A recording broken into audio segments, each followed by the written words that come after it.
Welcome back, everybody, and good afternoon. Welcome at the Capgemini live stage at Mobile World Congress 2023. One of our key topics is 5G private networks, so I'm delighted that we have a wonderful panel to talk about this very important topic. So without further ado, I'd like to give the word to Sylvain Allard to introduce the panel. Thanks a lot, Ralph. You can hear me well? Right, great. So thanks a lot. I am really happy and proud to be here to support and moderate this session and to present, I would say, with my colleagues, a very innovative project and collaborations between three international companies which are leaders on the market, I would say. So Schneider, Qualcomm, and Capgemini. So today we will develop, I would say, an interesting, very innovative solution around private networks related to 5G for industrial automation, especially for hoisting and crane systems. The idea of this solution is, of course, to accelerate the digital transformation for industrial players on the market to enable, I would say, easy transformation on the field. So for that, I would like to introduce Olivier Coutelou from Schneider. So Olivier is Innovation Project Manager, is Group Senior Expert in his domain, and we will discuss a lot together. We have also Georges Siertis from Qualcomm. Georges is Senior Director for Technology at Qualcomm. And we have also Jérémy Compan, in charge of 5G and digital transformation strategy and activities for Capgemini. So thanks a lot for joining. This is really an honor to have you on board. And I think we will have excellent discussions, I hope, all together. So I would like to start with one question for you, Olivier. I think it would be interesting for you to present what are the current activities of Schneider in terms of industrial automation system, especially linked, of course, to hoisting, and globally what you are doing with the company in this area and developing.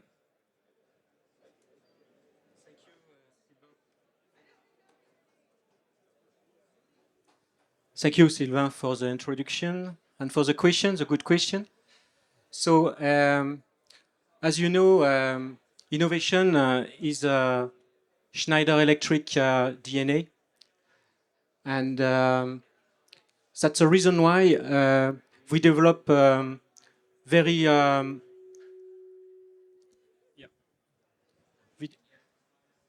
we develop a disruptive solution for industrial automation. And hoisting and automatic hoisting is one of the solution we have today since decade, because we started a few years ago. And the application for this autonomous hoisting system are mainly harbor, nuclear plant, and steel industry for cold product like the coils, and steel industry for hot product in a very harsh environment. You can see probably on the video the environment of this kind of industry. So could be very hard, could be very harsh. And to help the innovation in this domain, we decided to set up a lab in Grenoble, France, where we are able to test the different solutions and where we can innovate on this domain.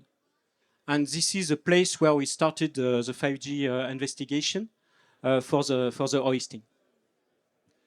Thanks a lot, Olivier. So perhaps now you could elaborate a little bit more on how, I would say, an industrial automation system for hoisting is working, is running, and also how it is linked to the connectivity environment and the future evolutions that you are planning associated to that? Yes, of course. So you will see on the next slide how it is working. So this is a crane. So this is an automation system, and crane are moving on 3 axes. So you have the beam here, which is moving. There is the trolley also, which is moving on this axis. And on the Z axis, this is a hoisting tool to take the load. And what is interesting to know is that the automation system is embedded on the beam, so it's moving relating to the floor. It's moving, and that's the reason why wireless is mandatory. So this is the first point, because it's moving. For some of the automation system, we are obliged to be wireless. Today, this is done with Wi-Fi. And the challenge that we have today, and the hot point that we have today, this is that even if this crane is automatically working, because there is no human intervention, sometimes it requires to have an operator in a control room. So the control room can be far from the crane, around 100 or 200 meters, and you take the control of the crane for some maintenance operation or other operation. And for that, the operator is on the seat and is moving the crane with some joystick, and he can see the scene on a display.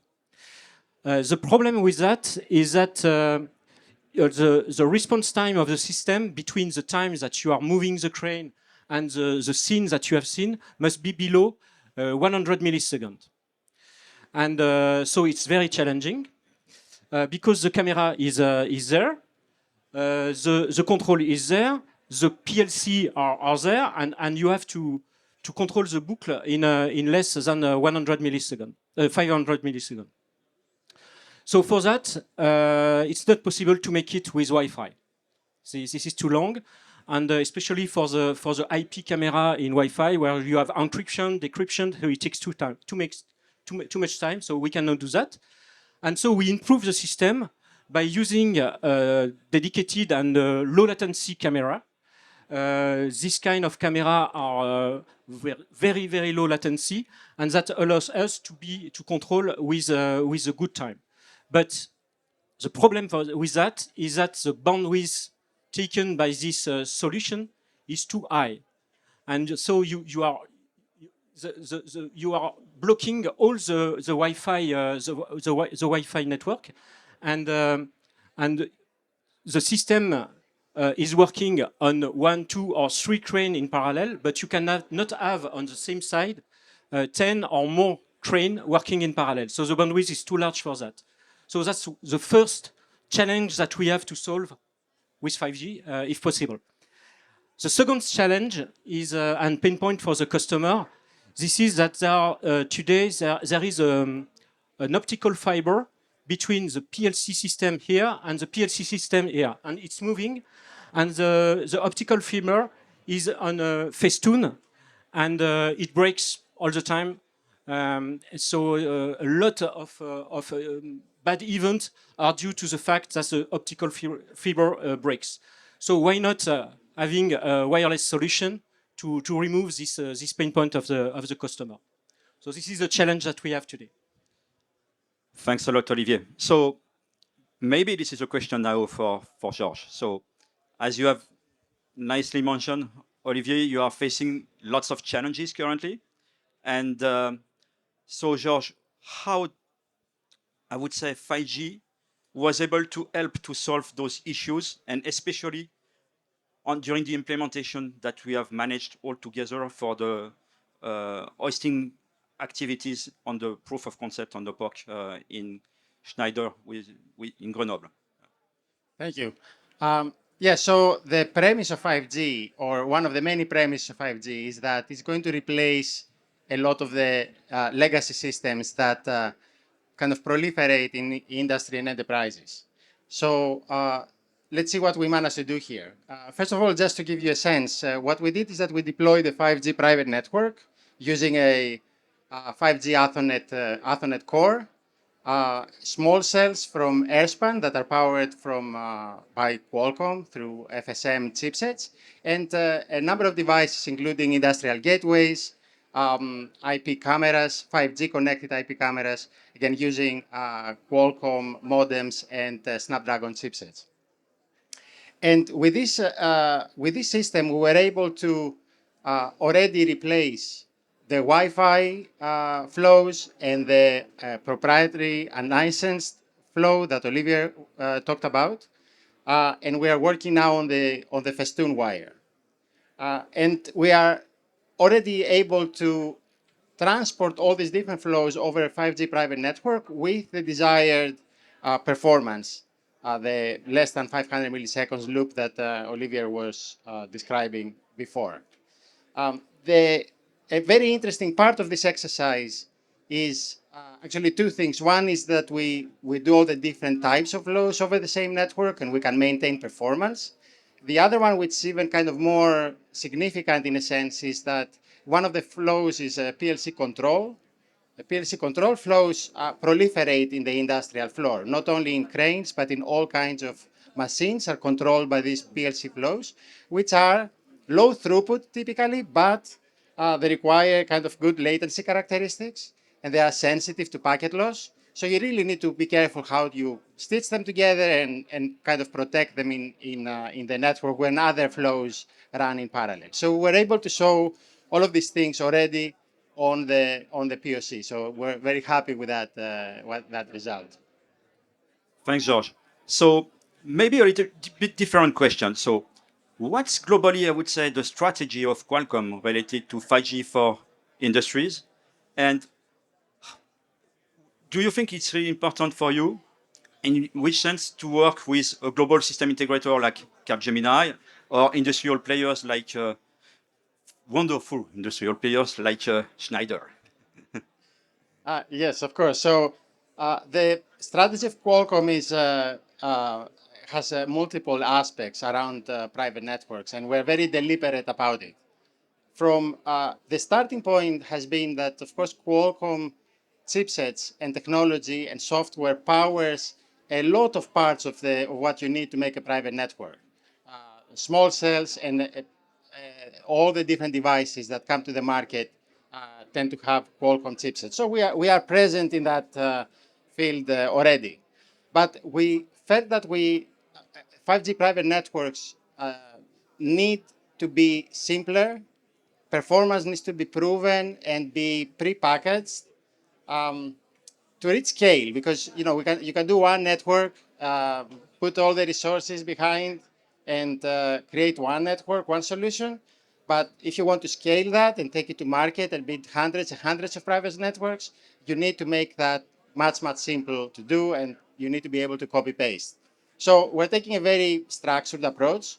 We're taking, first of all, we have an ecosystem partner program where we bring 5G core implementations as well as small cell implementations, and of course our devices from our device ecosystem in our labs. And we do very extensive testing to the point that we are confident that given combinations of core and small cells are working very well together, and at the 5G layer, at the connectivity layer, you don't need to worry about it, right? We bring it up to like commercial quality as a package.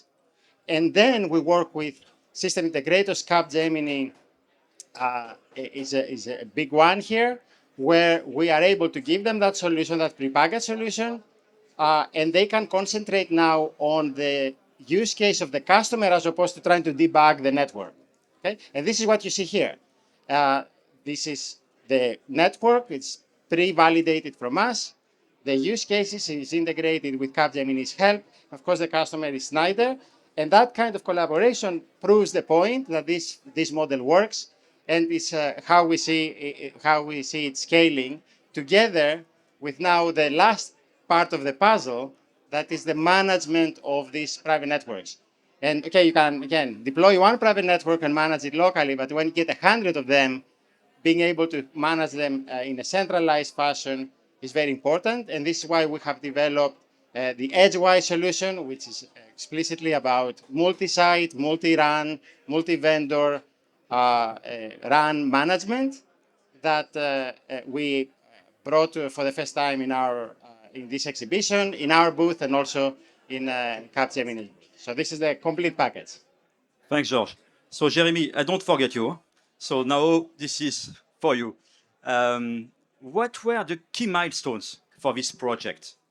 Well, so first, I would like to thank my colleagues here. This has been a great journey that we've done together. I'm very glad that we are here to showcase that. We have a lot of positive feedback, so I really appreciate. We've done that in a couple of months, I would say. We just aligned and let's say design the approach all together, and we quickly aligned on the activities that have to be done. Basically, as George was saying, we designed the architecture. We made some pre-integration in our labs. So this is also why it makes sense also to have some partner like us that have some labs to leverage, and then we just deployed it on the ground.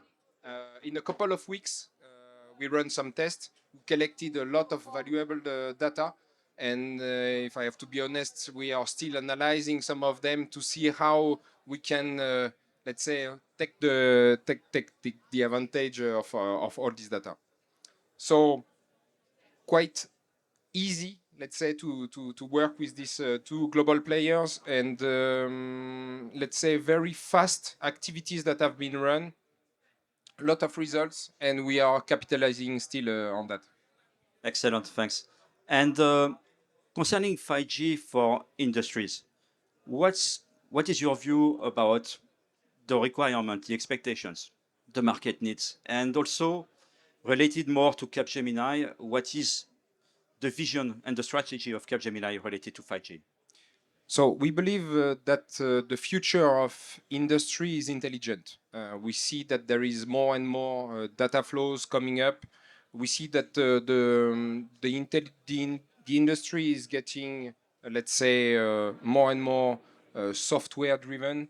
We are a global player in that integration activity. We started by doing system integration. We have global capabilities related to cloud, to application, and now we are developing our activities about connectivity. We believe that this is a foundation and something that you cannot make the economy of, meaning that you have to have a reliable, scalable connectivity platform that will enable the digitalization at scale. So we mobilize our global teams.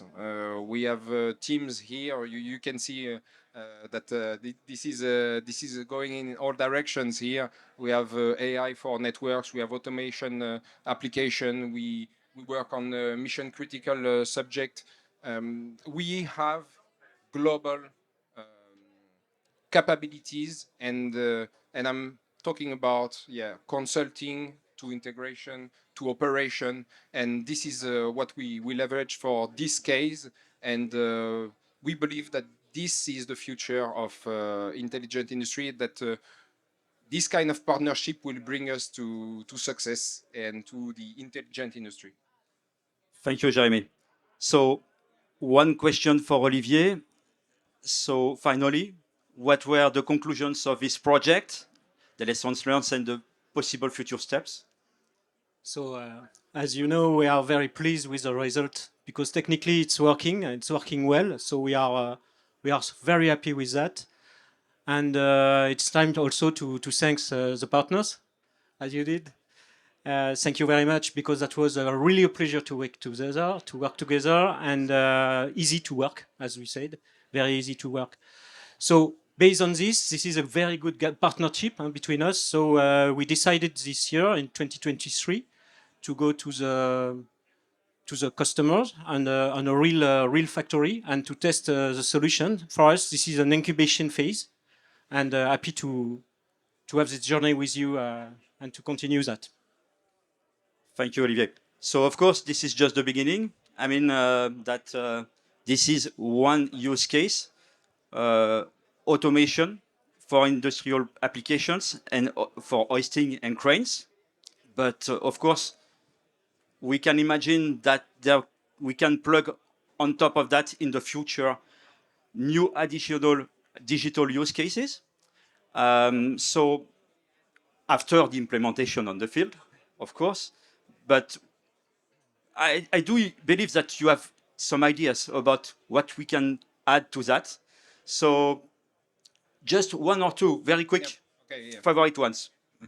So I'll try to be quick. You're completely right. Once we deploy this 5G network at the end customer facilities, we can leverage that. We can develop at scale various digital use cases. And the two that I have in mind, one is about how to leverage the video feeds that we will be collecting while the cranes will be moving around.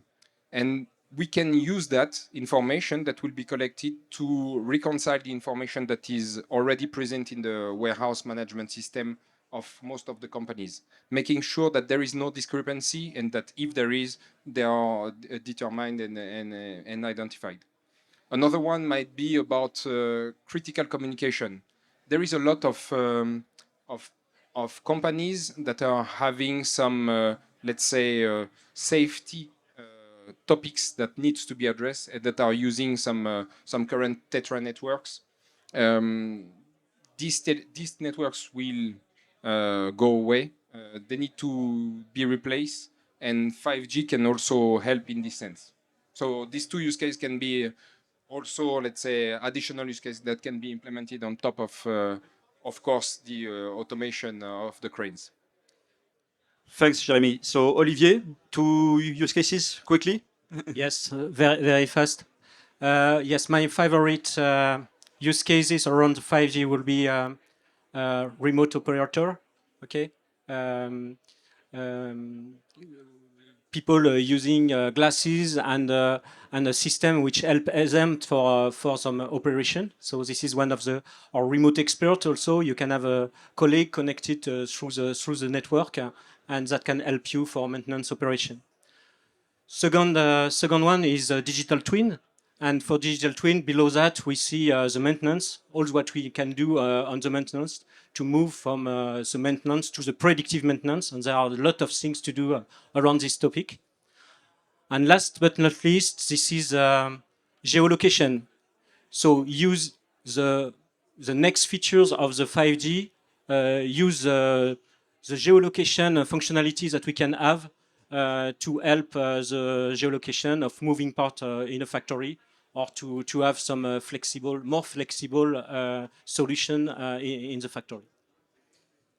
Thanks, Olivier. So Georges, any perspective? Yeah, thank you. So first of all, I'm looking forward to unpicking more of your wires from the system and making more of the system wireless, which I think is a big part of the exercise here, just to go to the brine field aspect of it. But of course, looking forward, there are many, many use cases, and we can fantasize here all day. I think I really view 5G private networks as a platform that will absorb existing use cases and future use cases as they come along. 5G is not static either, it's evolving every day, but we are proven today that we can make effective use of 5G private network in a practical system, and now we are free to extend it, of course, and make a lot more out of it. So I'm looking forward to all of that and working more with you folks. So it's great. Thanks a lot, George. A great perspective for the future. So I think we are coming to the end of the session. So do you have any questions for our guest star today?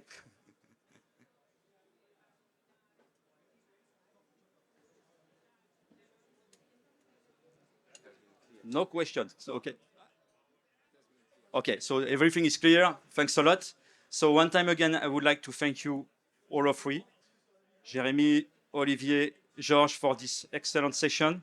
And I would like to remind that if you need additional pieces of information, the presentation of this solution is just behind here, up to the end of the show. So don't hesitate to come back to us.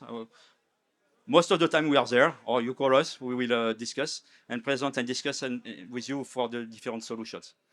Thanks again to everybody, and see you soon. Thank you, Sylvain.